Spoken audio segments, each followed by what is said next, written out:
What's up, everybody? You are back on the other side with me, Mike G. And today, the weatherman is letting me know that we're going to experience a hurricane from Medfield, Mass. He is here today to inspire your ass. So get ready for a story that hits like a KO. Ladies and gentlemen, Peter McNeely is on the show. How's it going, Peter? Thank you, Mike G. Thank you, sir. All is good. Good. My first question, I'm going to jump right into it. We all know how much you love where you're from. What was life like growing up as a child for you in Medfield? Well, it was a typical small town America. But as the years went by, um, you know, after high school, I went to college. And I went to college at Bridgewater State College, which is now Bridgewater State University, and And I did not start boxing until my second year going to school, because Okay. Brockton was right there. Mhm. Brockton was right there. So, um, and boxing got me my diploma. You know what I mean? Yeah. All right. Uh, You have some really impressive parents. Can you tell me about mom and dad? well, my pro boxing dream began with my father. My father, Tom McNeely Jr. Dad fought for the heavyweight championship of the world in 1960 against Floyd Patterson. Wow. And he knocked Patterson down once, and Dad got knocked down 10 times. But because it was Toronto, there was no three knockdown rule. No three Oh, okay. knockdown rule. Wow. So, I had forgot they even had fights like that. but my father also fought two other light heavyweight champions as heavyweights while they were holding their titles. And one of them was Jose Torres.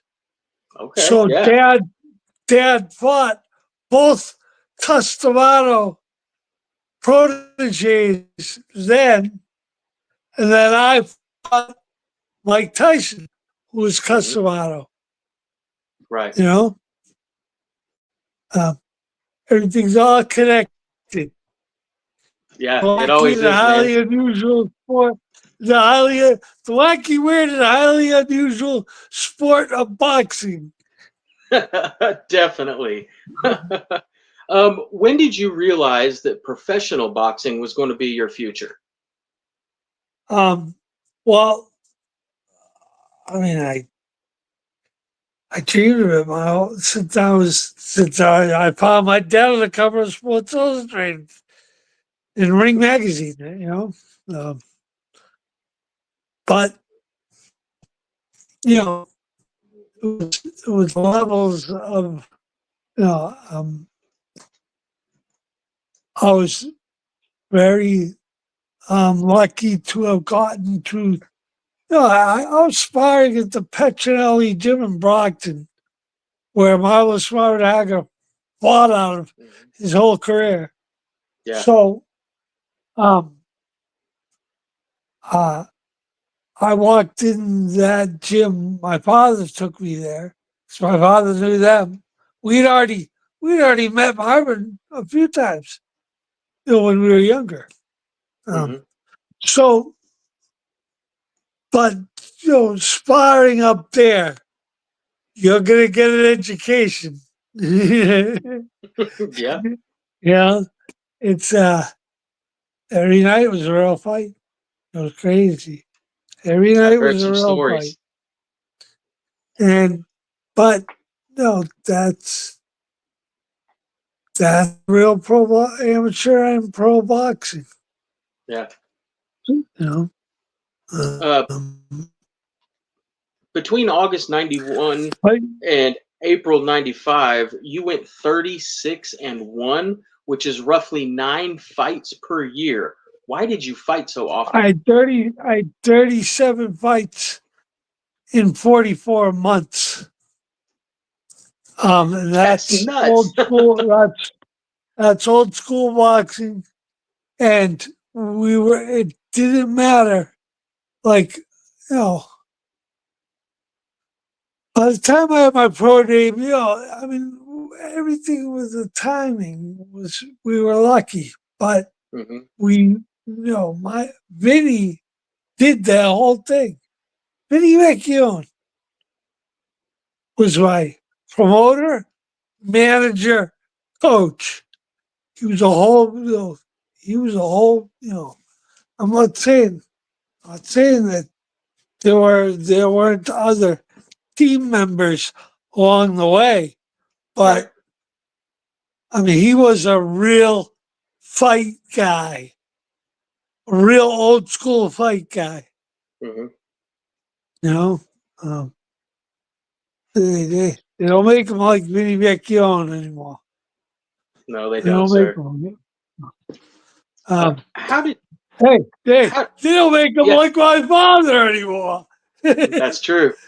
That's true. Oh, Um, when and how did you end up getting the call to be Mike Tyson's opponent um, in his return fight? And tell me about the lead up to that amazing press conference.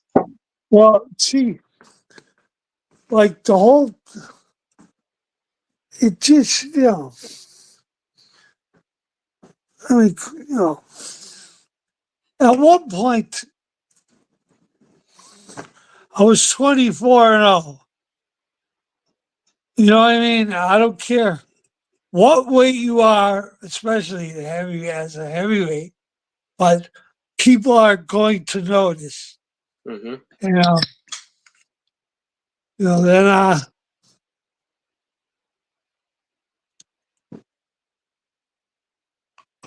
Then we took the show on the road. That's We awesome, man. we went out of New England. I mean, most 99% of my fights are in the Boston area. You know what I mean? Hmm. I mean, in big time worldwide pro boxing, you have to think bigger um, Hmm. than regional. Yeah, You gotcha. know? And that really basically is the situation in boxing. Like for me at the time, if you weren't with Don King, Bob Arum, or the Duva family, then you weren't getting anywhere Yeah, in pro boxing. You know, now right. it's De La Hoya. Now it's a little more. You know, Yeah, it's just it's never gonna change. It's just the names and faces. yep, yeah. That's exactly right. Um, in one of the most iconic speeches in boxing history, you let loose the poem at the press conference. Why did you choose to read a poem? Well, And what wait, exactly is in your cocoon? what it was at the press conference in L.A. like a couple days earlier. I said I was going to wrap Mike Tyson in a cocoon of horror. Hmm. So then that set up the rhyme. Days, days were like the day before. Hmm. They, 21 hours before the fight, or a day and a half before. Hurricane Peter McNeely from Medfield, Mass. On Saturday night, watching kick Tyson's ass. You haven't made your pay-per-view arrangements yet? Make them soon. Because you know what happens when I wrap you in my cocoon. Come on. You know, it was, hey, it was It was sensational. It was brilliant. Hmm. It was amazing. No, no, it was, you know what? It just, it was what it was. You know, it Yeah. was what it was. Um, I was told to ask you a question about the Cocoon. Do you remember boxing journalist Kevin Iole? yeah, and Okay. Kevin and Iole and I spoke the other day, and he wanted me to ask you what exactly is inside your cocoon of horror. it's nothing. It's absolutely nothing. They're words. It's a word game. Come on. Hey, or simple punches in bunches, There we go. right? Awesome. What do Yeah. you want to hear? Hey, a headbutt in between a couple of the punches. Things happen in boxing. Hey, perhaps, perhaps, You never know. perhaps. That's awesome. Um, One of the most special parts of watching that press conference um, was that it was obvious to everyone watching that you 100% believed that you would win that fight. No doubt, no well, fear. Where did that incredible listen, resolve come from? it's not that I know,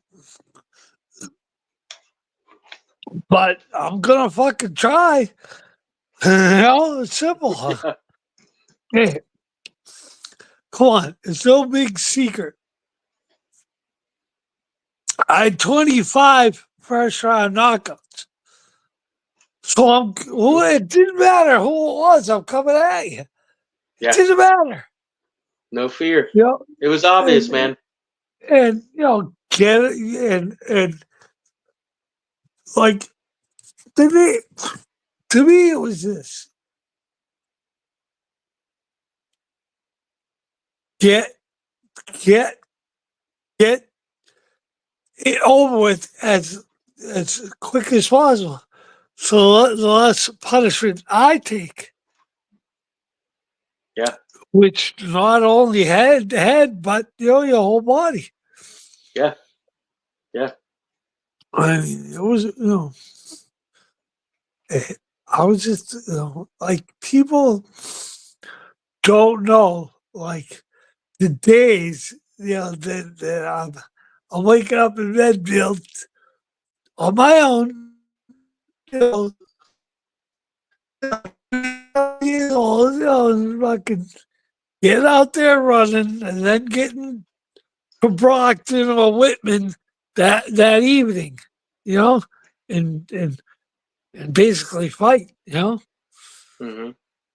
Uh, uh, I trained out of the 99% of my career was out of Brockton, then next door in Whitman, and then Brockton again. It was it was, you know what I mean? It just they're all down there in that little area, and um, that's how it was for me, for a long time, for a lot of years.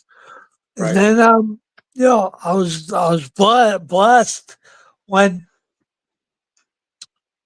I called me from Brockton. They put me in the Brockton Athletic Hall of Fame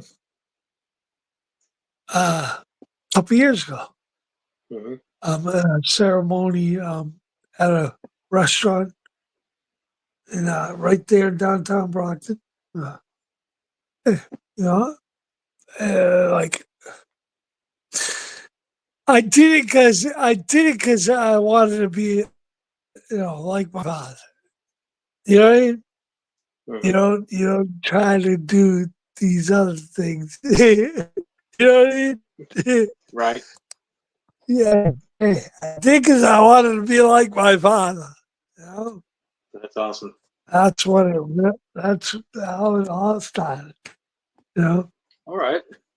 And, You get to fight and night. You're in the dressing room. Let's see, at the MGM Grand, I believe it was, about to walk out to fight what many people believe is the scariest heavyweight of champion of all time. What was the game plan for fighting Mike? You said get it over quickly, but as far as actual Hey, punches and movement, it's what was the always plan? going right at him, going right, same as it ever was. Going right, I'm coming right at you. It doesn't matter who you are. I'm coming right That's at awesome. you. Oh yeah. No, really, just, I mean, you know, back, but I mean, back then it was a huge fucking thing. You know what I mean? Hmm. That was a huge night. Night, most of all, and it's still in the top 10, I believe. I'm not, Hmm. I may be wrong. I think you're right. Definitely, definitely top 15. I ever, ever,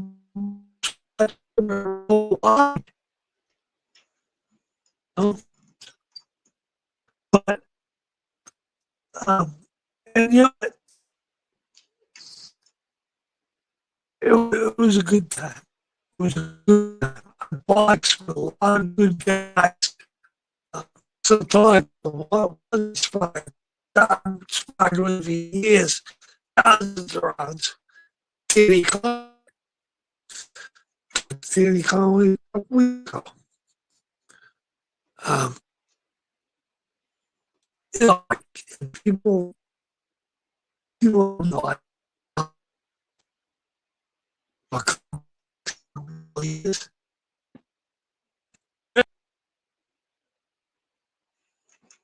Well, it looks like we're going to have to try this again. I'll be right back.